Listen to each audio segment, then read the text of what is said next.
Get out of here before I call the police." The words cracked through the crisp morning air like a whip, sharp enough to make nearby pedestrians stop dead in their tracks. A silver-haired man in a torn, dirt-stained coat stumbled backward as a young security guard shoved him hard by the shoulders, hard enough that he nearly lost his footing on the marble steps of the gleaming Hargrove Grand Hotel. A half-eaten bread roll tumbled from his hand and rolled pathetically down the stairs, landing at the feet of a woman in designer heels who stepped around it without a second glance. "Please," the old man rasped, reaching out a trembling hand. "I just need to sit down for a moment, just a moment." "This is private property," the guard barked, straightening his jacket with a smug tug. "We don't allow vagrants here. Move along or I'm calling the cops." A small crowd had gathered. Some people filmed on their phones, most just watched. Nobody helped. Nobody recognized him. And that was exactly the point. Before we go any further, if this is your first time watching one of our videos, we'd love for you to hit that subscribe button. Your support truly means the world to us, and it helps us bring you even more powerful, emotional stories that inspire, shock, and touch the heart. Make sure you stay with us until the very end, because this story has a twist you'll never forget. And if this story moves you in any way, share your thoughts in the comments below and send this video to someone who needs to hear it today. Now, let's begin. His name was Edward Hargrove, 64 years old, founder and silent owner of the Hargrove Group, a hospitality empire that stretched across 11 cities and generated over $400 million in annual revenue. The hotel those marble steps belonged to? He had personally laid the cornerstone 22 years ago with his own hands and tears still fresh from burying his wife, Margaret, who had dreamed of a place where every guest felt like royalty. But nobody on those steps knew that. All they saw was a dirty old man in a coat that smelled like rain and regret. It had started 3 weeks earlier when Edward's board of directors, led by his own nephew, Carter Hargrove, had staged what amounted to a corporate coup. Using a series of cleverly forged signatures and a temporary mental competency clause buried inside a shareholder agreement Edward had signed years ago, Carter had frozen Edward's personal access to company accounts, suspended his executive credentials, and moved him out of the penthouse suite at the top of the very hotel he had built. Legal proceedings were underway. His lawyers said it could take weeks, possibly months. "You'll be back on top before Christmas, Edward," his attorney, Sandra Cho, had assured him over the phone. "But you need to stay out of sight. If Carter's people see you making a scene, they can use it against you in the competency hearing." Edward had laughed bitterly at that. "So I'm supposed to just disappear?" "Lay low, let us work, please." He had tried. For 2 weeks, he stayed at a modest motel 40 minutes outside the city using cash. But the pull of the hotel, his hotel, Margaret's hotel, was too strong. He found himself walking the city streets in old clothes, watching the building from a distance, watching the people Carter had planted in positions of power strut in and out like they owned the place. Because right now they thought they did. That morning he had simply wanted to sit on the steps, just to feel close to something he had built, to feel close to her. But the security guard, a young man named Troy Simmons, barely 25, hired 3 weeks ago under Carter's new management regime, had spotted him within minutes. "You hard of hearing, old man?" Troy sneered, stepping closer, voice dropping low enough that only Edward could hear. "Mr. Hargrove, the real Mr. Hargrove, doesn't want people like you near this building. So crawl back to whatever gutter you came from." Something moved through Edward's chest at those words. Cold, deep, dangerous. "People like me," Edward repeated quietly. "You deaf too?" Troy smirked. Then louder for the crowd. "Security is removing a trespasser. Please give us space." He grabbed Edward's arm and physically steered him down the last steps and onto the sidewalk, releasing him with a shove that drew a collective gasp from watching bystanders. Edward straightened himself with quiet dignity.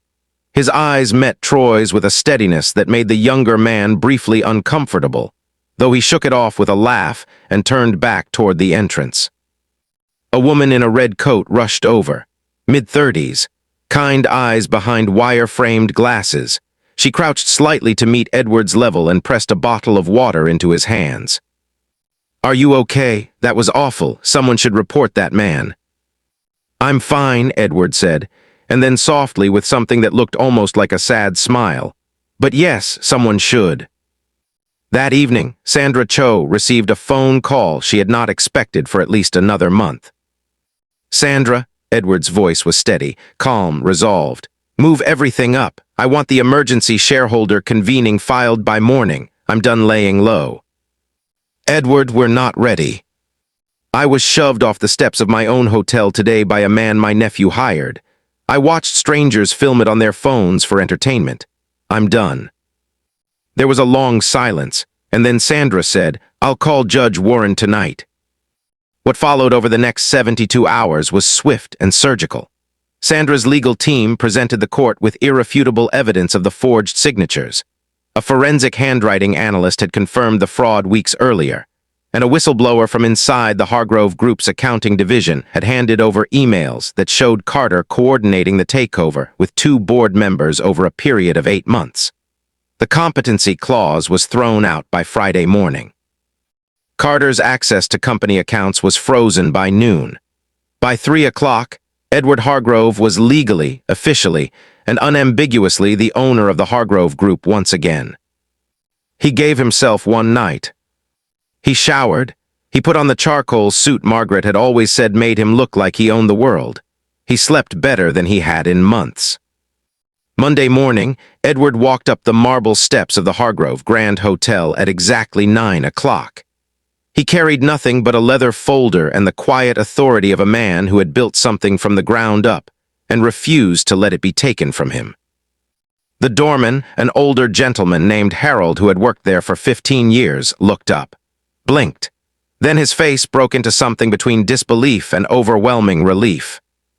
"Mr. Hargrove," Harold whispered, his voice cracking. "Sir, you're back." "I'm back, Harold." Edward clasped the man's hand firmly. "How's your daughter doing? She finished nursing school." Harold couldn't speak. He just nodded, eyes glistening. Inside the lobby, the reaction spread like a wave. Staff members who had been loyal to Edward, many of whom had been quietly sidelined or demoted under Carter's regime, stopped what they were doing and stared. Some began to cry. One housekeeper, a woman named Rosa who had worked there since the beginning, actually pressed her hand over her mouth and walked quickly into a back corridor so nobody would see her sob. Carter Hargrove was in the executive boardroom on the 14th floor when Edward walked in unannounced. Carter's face went through 5 distinct expressions in under 3 seconds: confusion, recognition, disbelief, panic, and finally a grotesque attempt at composure. "Uncle Edward, this is unexpected. I've been trying to reach you, actually, because there are some things I wanted to explain." "The judge already explained everything, Carter." Edward set the leather folder on the table. Inside were the termination papers already signed and certified. "Security will help you collect your things." Carter's jaw tightened. "You can't do this. This company needed strong leadership, and you were." "I was on the steps of my own hotel," Edward said quietly, "in a coat I bought from a thrift store, being shoved onto the sidewalk by a man you hired." He let that sit in the air for a long moment. "I built this place for your aunt. I built it for the people who work here. I built it for every guest who walks through that door. I did not build it for you." Troy Simmons was dismissed the same afternoon. He was handed his final paycheck in an envelope and escorted to the exit by Harold the doorman. A quiet reversal that nobody needed to announce, but everyone quietly noticed. That evening, Edward sat alone in the hotel's rooftop garden, the same garden Margaret had designed, filled with lavender and white roses because she said every great building needed something living at its top. The city glittered below him. The legal storm was over. The hotel hummed with its familiar warmth beneath his feet.